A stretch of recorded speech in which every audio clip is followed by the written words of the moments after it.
In a world without love, we seek justice. Something sure that I can rely on and build accordingly. But justice is of community and state. And the state of the state changes. Parliaments change, dictators change, laws change.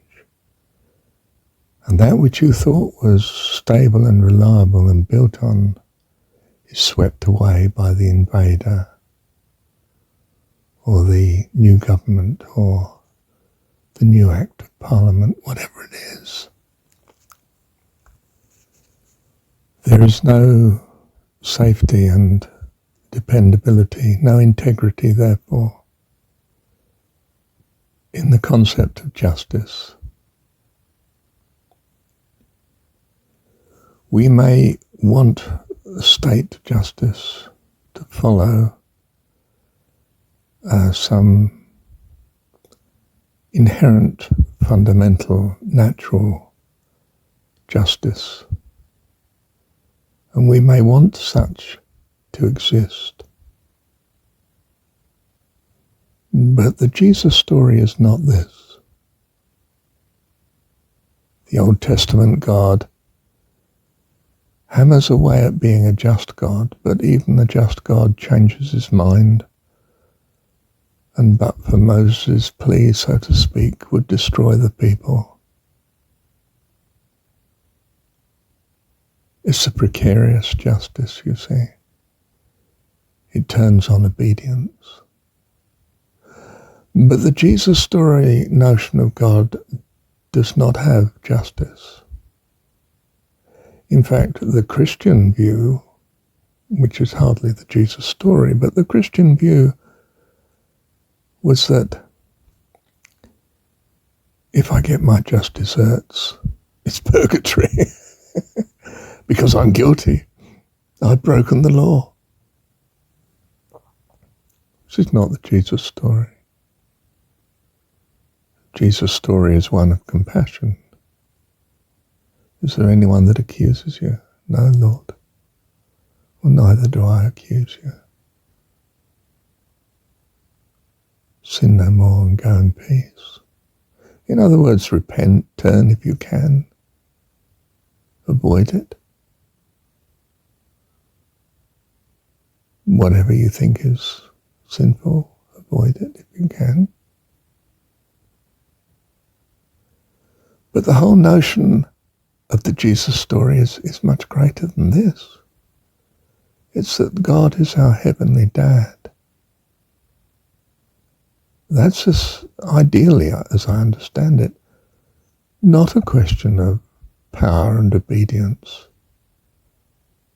but love and creativity.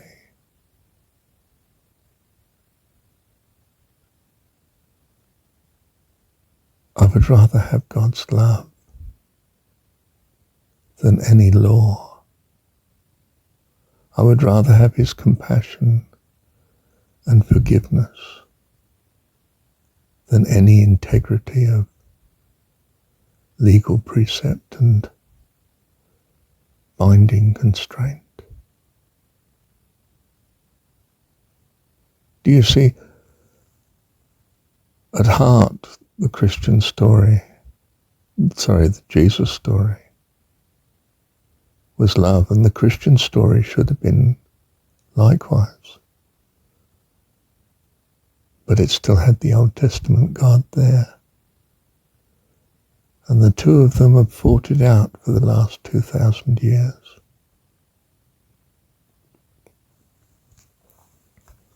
I can say with the Christians, I don't want my just desserts. I want forgiveness and compassion, love and kindness. That's what I wish to be part of.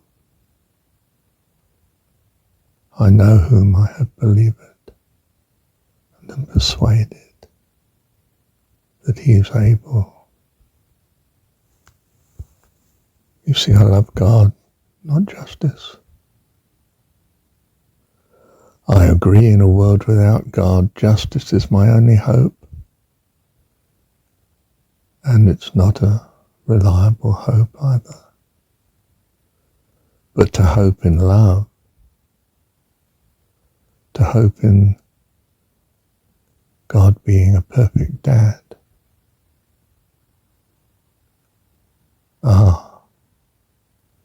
In that I find life, fullness of life,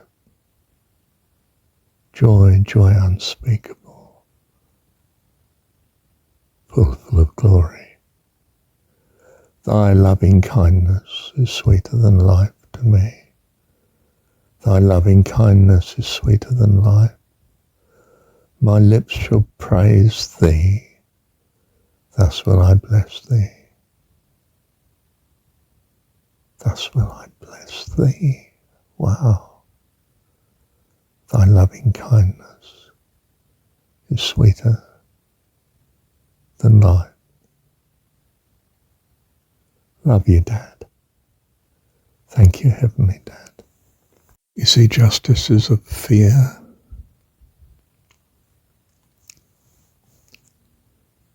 Love is of devotion, joy. It's quite different. One is of death, the other's of life. Choose you this day whom you'll serve, whom you'll follow, whom you can love. Bless you. Thank you, Dad. Well, so I don't seek justice. I don't seek my rights. I long for God's will, the will of a perfect God that loves perfectly too. Loves all life, that is the Lord, the giver of life,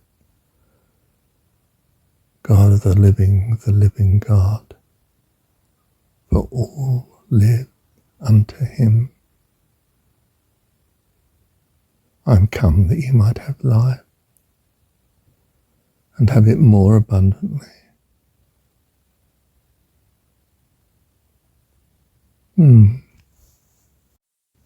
So I'm not interested in whether I have more or less than others,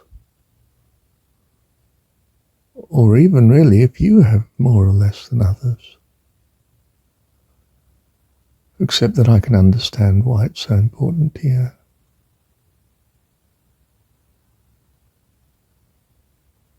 But when you love and trust God,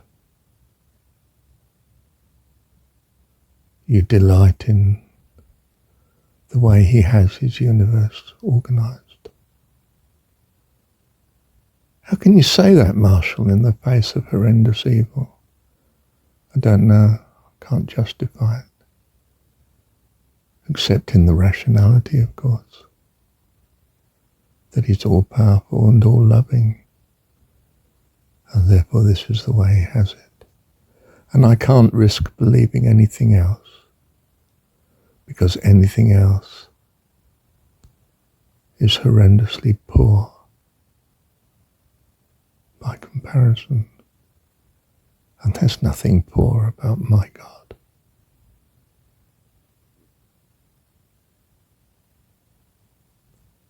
Love you, Heavenly Dad. Thank you, Dad. Look, I plead my case with you. I'm not just saying it. I can demonstrate it by I do not have the inheritance I would have according to justice. I do not have the wives that I would have according to justice, keeping obligation, keeping promises. I do not have the great career, worldly terms, I mean great, that I would have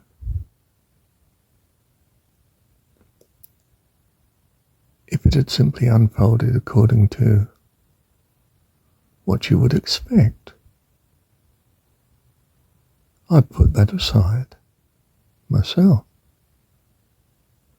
As I did, indeed, I put aside the inheritance myself. I'm not claiming my life would have been better to have had what the world would see as a better outcome to all these things. I found something far more valuable, and assume that was the will of God, of course. Trust very much that it was. That in a sense I've come to know God, to know that this is what I value, that there be indeed a God that's all powerful and all loving.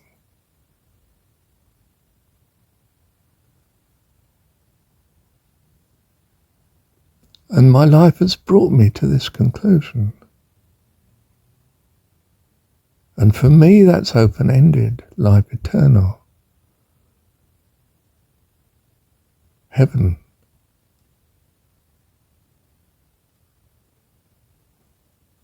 Part of God's family as an adult, forever, like God.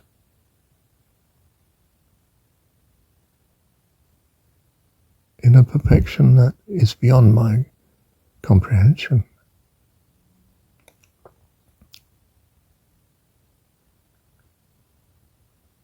This I've gained instead of a few paltry rights according to some transitory view of justice that the world may or may not have entertained. It's of no account to me.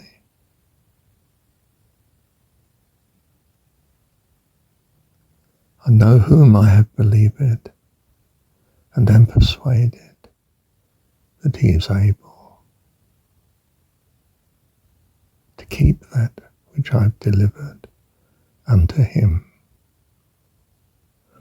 Last bit is against that day. Well, I'm afraid the Christian religion's still obsessed with justice and reckoning and the great judgment and, the condemnation of those that haven't made it. It's not my God. It's not my God. I have decided to follow Jesus, not the Christian church or any other religion or creed or ethics or rationality.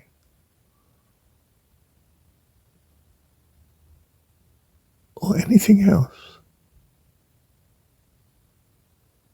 Thou shalt love the Lord thy God with all thy heart, soul, mind and strength. You can only do that if your God personifies what you value. And in doing so you will trust that he leads you into true understanding of him.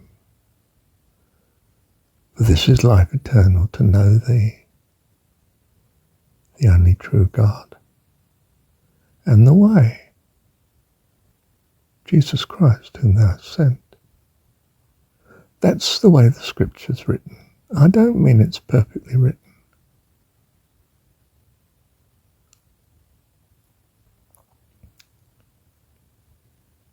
But I do know what I value.